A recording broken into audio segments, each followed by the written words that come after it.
Hello, conscious beings, and welcome to Into the Temporal, or an explanation of why Herschel's retentional model of temporal self-consciousness best describes the neurophysiology of awareness.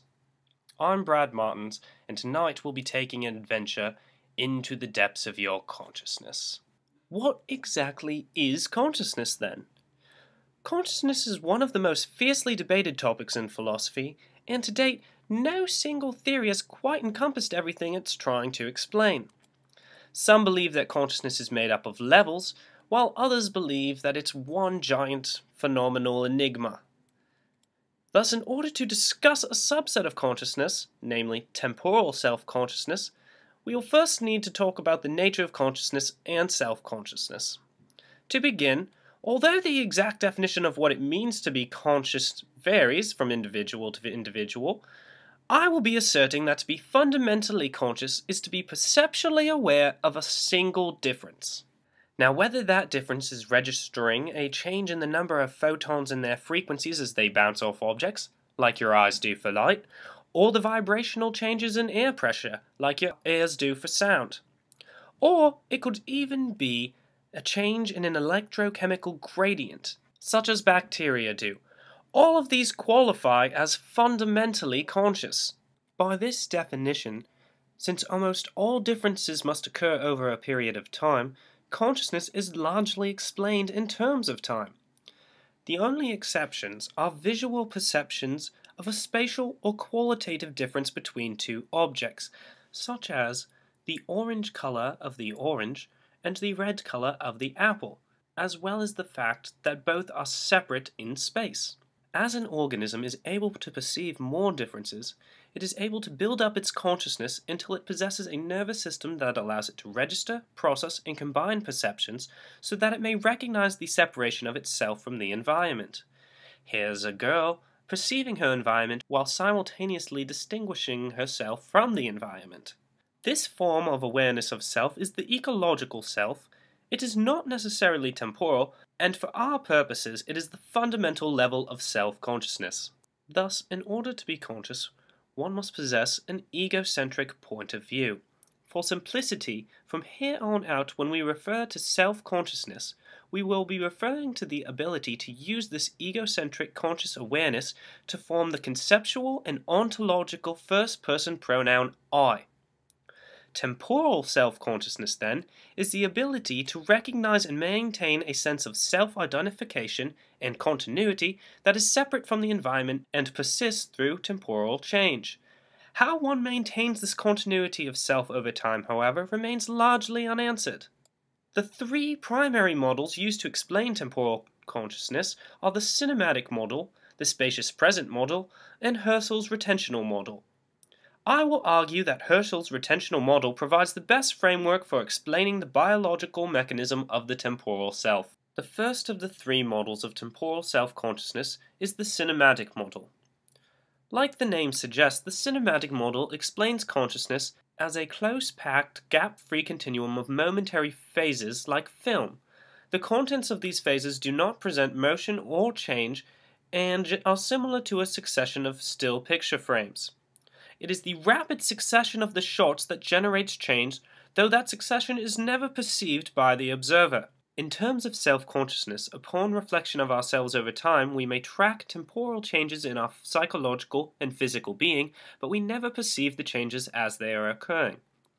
Therefore, by the cinematic model, our self-consciousness in the present moment is no more than ecological consciousness. The cinematic theory is an anti-realist account of temporal consciousness as it claims that change, succession, and persistence cannot be directly perceived or apprehended. In order to support this view, both Augustine and Thomas Reid claim that we are only directly aware of the now, and so are only aware of ourselves at this present moment. Reid states that it is only by the aid of memory that we discern motion or any succession whatsoever. We see the present place of the body, we remember the successive advance it made to that place, and it is only when we join the two that we are aware of the motion. The cinematic model suffers a serious problem, however, when trying to relate the individual phases of our perception. If we are only aware of ourselves in the present moment, and we only possess ecological self-consciousness in the present moment, due to the fact that change is not inherently perceptible, then all higher forms of self-consciousness must exist in the past. One can think about it as a driver constantly perceiving each individual moment by itself separated from the rest of the continuum. In addition, we can think of a self in the past that is becoming aware of motion and change by combining memories. These two distinct selves, one that exists only in the present and one aware of temporal events that persist over time in the past, are distinct and cannot be united. The inability to unite these two selves makes the cinematic theory less than desirable. The second model of temporal self-consciousness is the extensional model. The extensional model claims that our episodes of experiencing are themselves temporally extended and thus able to incorporate change in persistence. The most notable form of the extensional model is William James' idea of the spacious present. The spacious present calls for the experience of succession. By experiencing event A and B in succession in a single moment, they must be simultaneously represented. If we are to think of them as one after the other, we must think of them both at once. By this view, event A is in direct perceptual contact with event B, so that the two are experienced as a sequence of B following A. A good example of this is two musical notes that form a melody. The sequential combination of note A and note B forms melody C, but melody C would not be recognized as such without the perception of both A and B in sequential order at the instantaneous moment of recognition of melody C. Similarly, the temporal self is thus a conceptual recognition of the continual combination of specific instances of perceptual self-awareness over time that, when viewed together, compose an overall idea of self. Each new moment of sensory information and egocentric perceptual awareness is integrated and added to the compilation so that an overall concept of consciousness of oneself exists over time. Evidence against the extensional model of self-consciousness can be found in temporal illusions such as the unbeatable rock-paper-scissors experiment.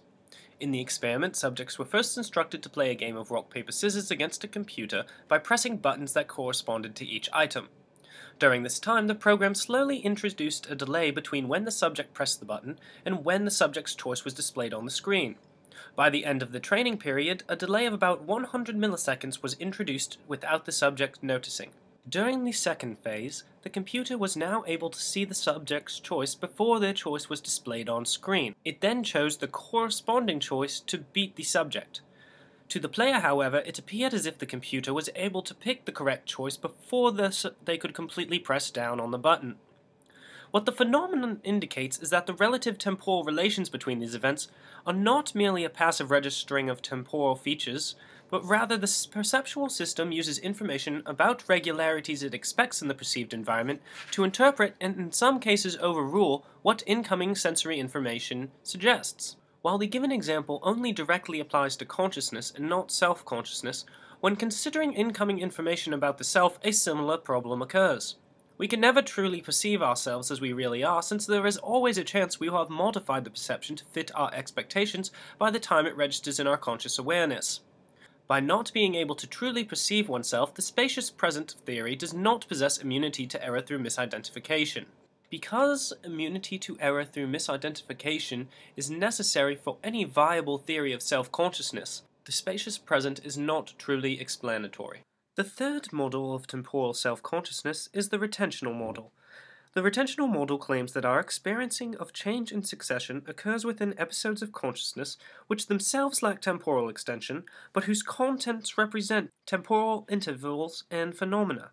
These episodes thus have a complex structure comprising momentary phases of immediate experience, along with retentions of the recent past. Our streams of consciousness are composed of successions of these momentary states. Based on this definition, all information about time and temporal properties are derived from the combination of retentions with the momentary phases of immediate experience, which are only available by reflection.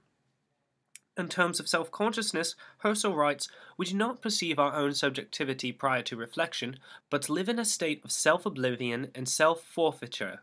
This is not to say that the temporal self does not exist prior to reflection, but merely that we are not aware of its existence in the moment of present experience. Husserl divides the temporal structure of consciousness into three distinct phases. The first is protension, which intends the slice of objects about to occur, thereby providing a future-oriented temporal context. The next phase is the primal image, in which one experiences pure perception without consciousness. The final phase is retention, in which the perception becomes conscious to the observer. The minus that is identified during the phases of temporal consciousness as my own is the first personal presence of experience. In this way, self-consciousness exists before reflection and is immune to error by misidentification, since my conscious perception is always perceived as my own.